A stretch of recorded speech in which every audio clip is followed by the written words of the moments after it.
Hello sa inyo mga kababata. Welcome sa ating YouTube channel.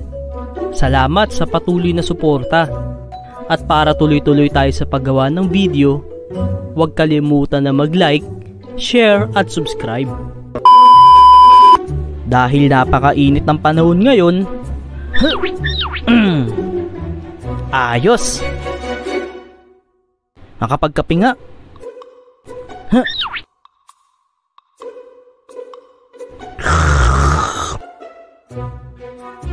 Oh, nasan yung kape ko dito?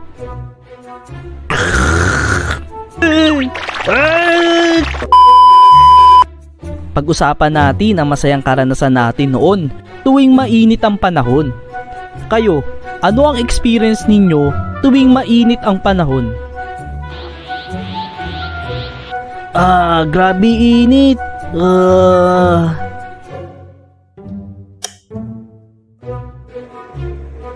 Hehehehe.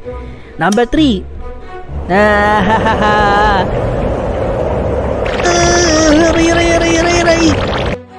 Kapag ganito na mainit ang panahon, may mga nangyayari sa mga bata. Yung magkakabungang araw. Kati.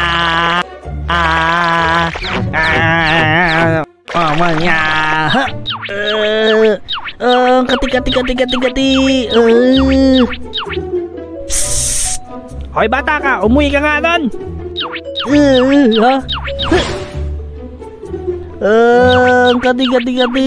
Kati. Oh, ano nangyayari sa'yo? Iyang kati. Nako, baka nahigad ka. Kung saan ka kasi sumusuot. Patingin nga.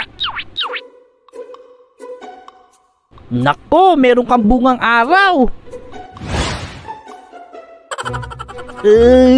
Kati. Bumili ka agad ng gawgaw doon. Gawgaw? O, bumili ka para yan sa bungang araw mo. Pabili po ng gawgaw. O, ito. Parang pulburon pala to. Sabi ni nanay, kailangan ko to.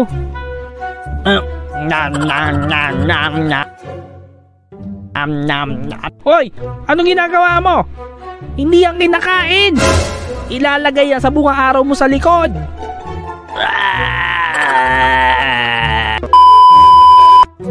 Isa pa sa nararanasan ng mga bata kapag ka mainit ang panahon ay ang paglitaw ng mga kuto.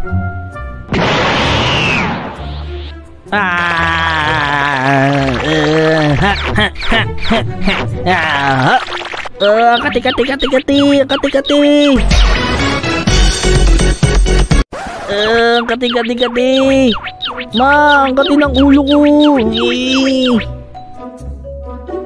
Akong bahala sa'yo.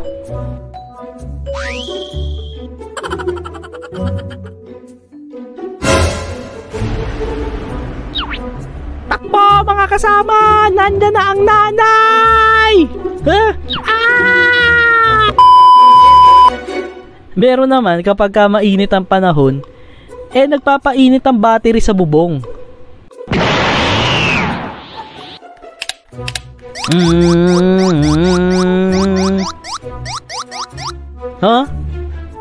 Ma, wala nang battery. Paano to? Wala tayong pera. Ibilad mo muna sa araw yan. Sa araw?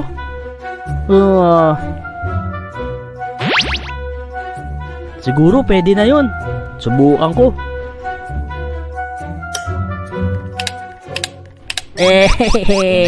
Okay, laro uli. Namatay agad. Ibilad ko uli.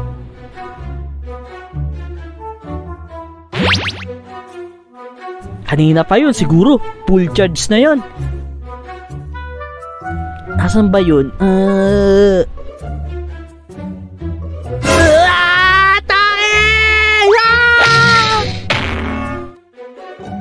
O sino naman sa inyo noon ang naliligo sa batya? Noon kasi hindi naman kami nakakapag-swimming sa swimming pool. Kaya ang pinaka-swimming pool namin batya.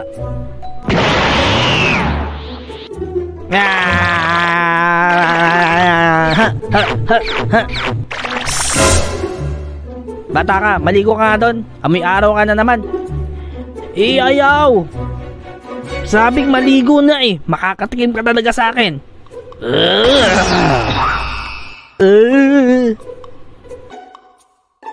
Makaligo na nga. Ha?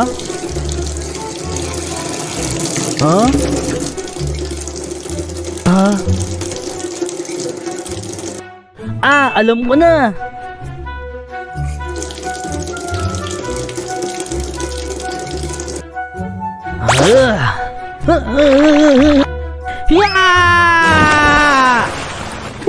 Sarap.